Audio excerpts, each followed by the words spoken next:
கல்லு மேல செதுக்கி வச்ச கவிதை இந்த நேசம். இப்பிறப்பும் எப்பிறப்பும் தொடரும் இந்த பாசம்.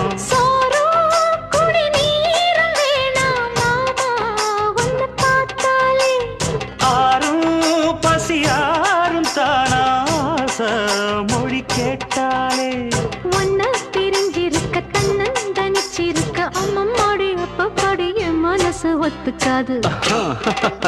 செந்தூர பாண்டிக்கு ஒரு சோடி கிளி கூட